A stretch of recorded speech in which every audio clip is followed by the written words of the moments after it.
Shalom. First and foremost, I want to give all praises, honor, and glory to Yahweh, Bahasham, Yahweh Shai, Bahasham, Racha Kodash. Double honors to the elders and the apostles of Great Millstone, and peace and blessings to the elect. And today we're going to go into the book of Acts, the 25th chapter.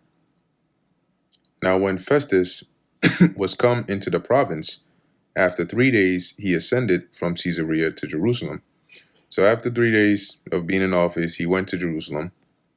Then the high priest and the chief of the Jews informed him against Paul and besought him and desired favor against him that he would send for him to Jerusalem, lying wait in the way to kill him.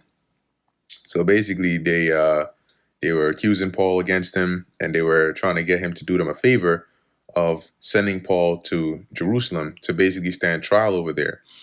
Meanwhile, they had set up people to kill Paul while he would be on his way there. But Festus answered that Paul should be kept at Caesarea, and that he himself would depart shortly thither. So he himself would go there.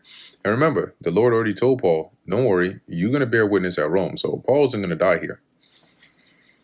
Let them therefore, said he, which among you are able to go down with me, go down with me, and accuse this man, if there be any wickedness in him. So if you have an issue, and those of you which are able, you go with me to Caesarea, and you bring your cases against him, and let's see if he's guilty of any.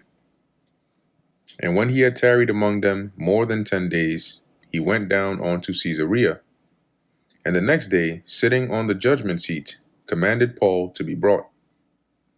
And when he was come, the Jews which came down from Jerusalem stood round about, and laid many and grievous complaints against Paul, which they could not prove. So they were just throwing out accusations against Paul. Oh, he's done this. Oh, he's guilty of that. Oh, and he did this. Oh, did I mention he did that too? I also heard he did this. But they didn't have any proof of that. While he answered for himself, neither against the law of the Jews, neither against the temple, nor yet against Caesar, have I offended anything at all.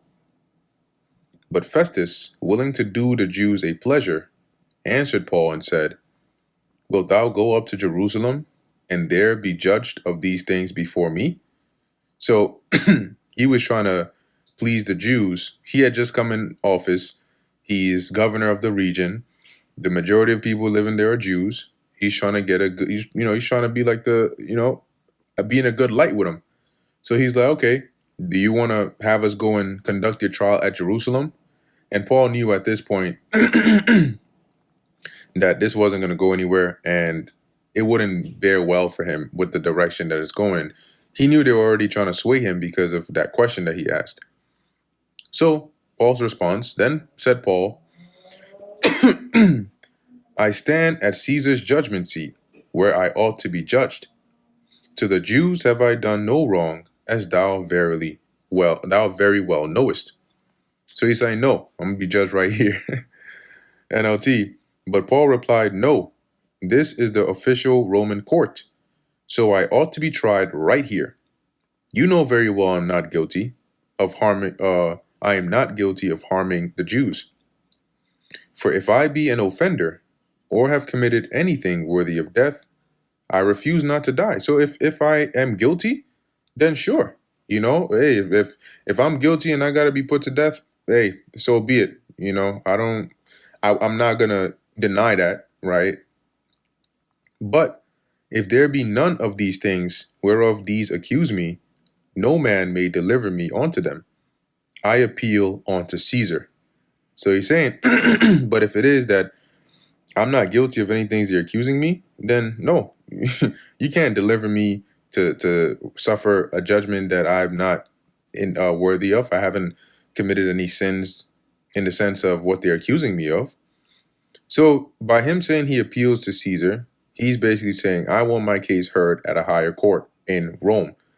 It doesn't necessarily mean that he would show up directly before Caesar himself, but it would be a judicial court, one of the highest in Rome, under the authority of the current Caesar, which at this time, I believe, was Nero. I believe at this time as well, though, this was the version of Nero before he went, psycho. All right. Then Festus, when he had conferred with the council, answered, Hast thou appealed unto Caesar? Unto Caesar shalt thou go. He said, Oh, okay. You want your case over there? Fine. Then we'll take you to Caesar.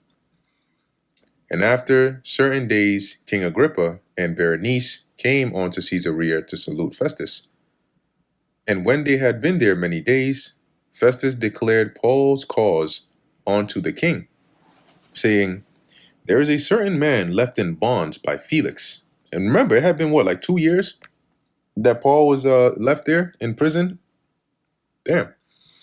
And let's see, I think this was Agrippa the second, but let's confirm. Okay, let's take a look in the dictionaries. There we go, Agrippa. Yeah, brother of Berenice and Drusilla.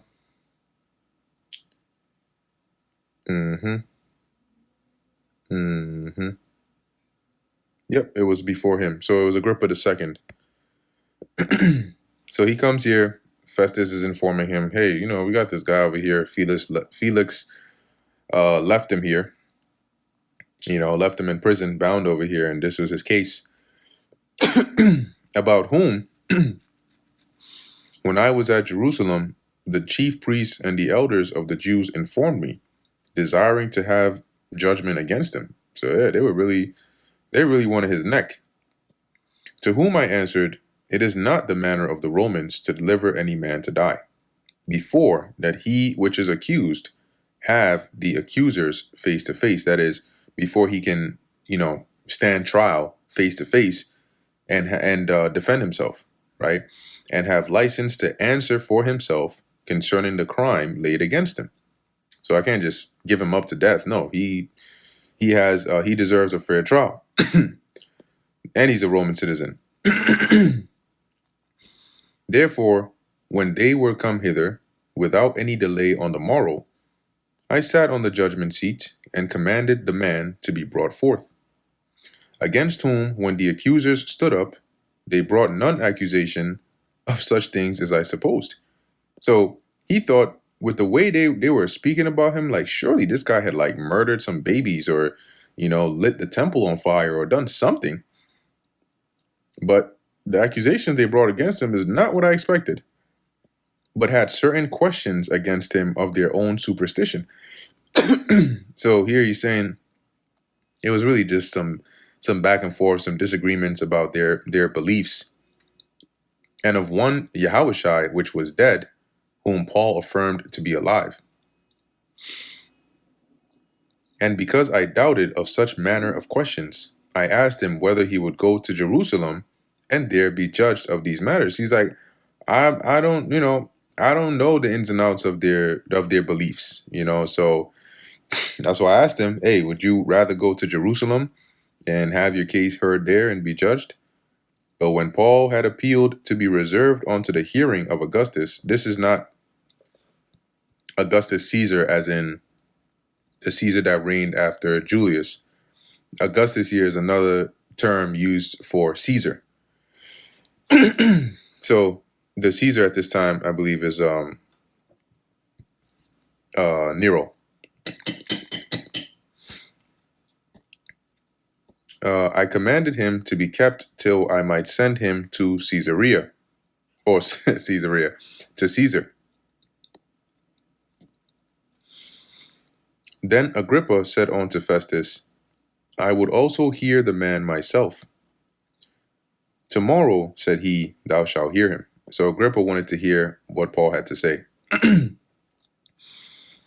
on the morrow, when Agrippa was come, and Berenice with great pomp, right, they came there up in style, all proud and shit, big-headed, and there entered into the place of hearing, and was entered into the place of hearing with the chief captains and principal men of the city.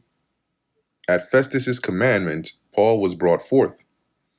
And Festus said, King Agrippa, and all men which are here present with us, ye see this man, about whom all the multitude of the Jews have dealt with me, both at Jerusalem and also here, crying that he ought not to live any longer. They want him dead. But when I found that he had committed nothing worthy of death, and that he himself had appealed to Augustus, I have determined to send him, of whom I have no certain thing to write unto my Lord. Wherefore I have brought him forth before you, and specially before thee, O King Agrippa, that after examination had, I might have somewhat to write. So he appealed to Caesar, and I'm going to send him there, but I don't really have any crime or any reason to send to say why he's being sent here. So I'm hoping that after you examine him, I might have something to write down as a cause for sending him to Caesar. For it seemeth to me unreasonable to send a prisoner and not withal to signify the crimes laid against him. And that brings us to the end of the book of Acts, the 25th chapter. Lord willing, that was edifying to the elect. In closing, I want to give all praises, honor, and glory to Yahweh, Bahasham, Yahweh Shai, Bahasham, Rakha Kodash. Until next time, Shalom.